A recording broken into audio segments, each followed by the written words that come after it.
tutorial, I'm gonna teach you how to edit the path lines in this Pedcatch simulation. So the reason you'd want to do this is you can see here the oval. For example, people would normally walk across the oval, but in the simulation, it doesn't account for that. So what we're gonna want to do is add a line from here to here and maybe here to here as well, just to create those paths to account for that open space that people would normally walk across.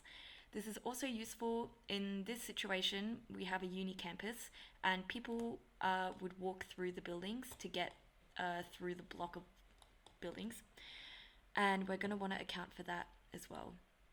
So once we've ran the Pedcatch simulation and we've downloaded the KML scenario, we're going to open that up into QGIS, which we went through in the previous tutorial.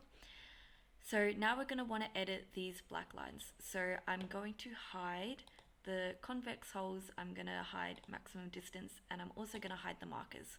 So we're just left with the routes that people take in the simulation.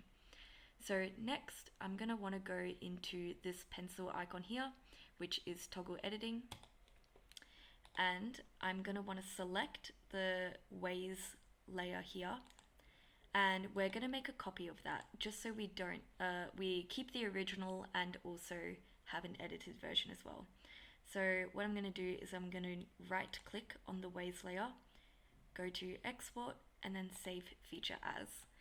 So it's still going to be a KML file, and I'm going to choose the location that I want it in. I want to save it to downloads, and you can name it whatever you like, but I'm just going to name it edited lines.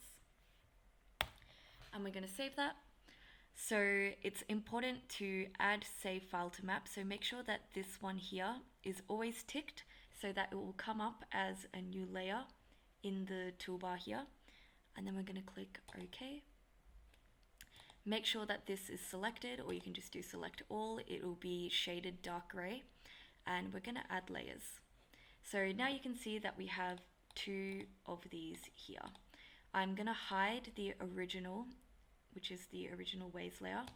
Hide that one, so just to make sure that we're only editing the layer for the edited lines. So toggle editing, and so after you click the pencil icon, you can go into this one, which is add line feature, and basically that's just going to allow us to add those extra pathways. So I'm going to click on that, and you can see here if you hover over the current lines, it will automatically snap to nodes. You can see all of these ones here. You want to make sure that it's snapped to nodes so that the lines converge. If the lines aren't converged, then the people in the Pedcatch simulation won't actually follow that, and it won't show any difference in results.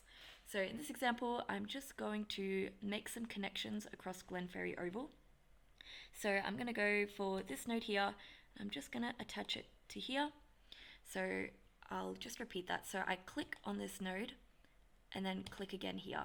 I'm only making one extra line. So after that, I'm just going to right click on the line that I just made, and I'm going to click OK.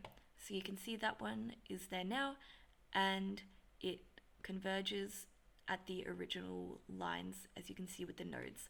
I'm going to do the same thing here. So click on the end of this pathway, and I'm just going to click left click again. This one here, we've created that line. I'm going to right click and then click OK. So in the Pedcatch simulation, you'll be able to see people going through these here. And just for a bit of experimentation, I'm also just going to create some random pathways. So not realistic, but just to show the effects. I'm going to maybe click on this side of the campus here, click on that node, left click on that node, and I'm just going to drag it maybe to this node here. And just for the sake of showing how to do a very long path, so we've got that original line here, and I can still add as many lines as I like, just connecting it to different nodes, just to make sure that it's all converged. So after I click that one as well, I'm going to right click, just click OK, and I might do the same to this corner here. Do that, and I'm actually going to converge it to the same one here. left click, and I'll connect it to here as well. Left click, then I'm going to right click, press OK, so that line is saved. So you can see here that we've got this really exaggerated pathway that wouldn't really exist, but it will show a difference in the Pedcatch simulation. And we've also got a more realistic version here, which is just across Glenferrie Oval. If we want to make it a bit more complicated, we can also just do the same thing here, do that. And I might also connect this one as well. So there we go, that's how you edit those pedestrian lines in QGIS using OpenStreetMap from an imported Pedcatch file, which is the KML file.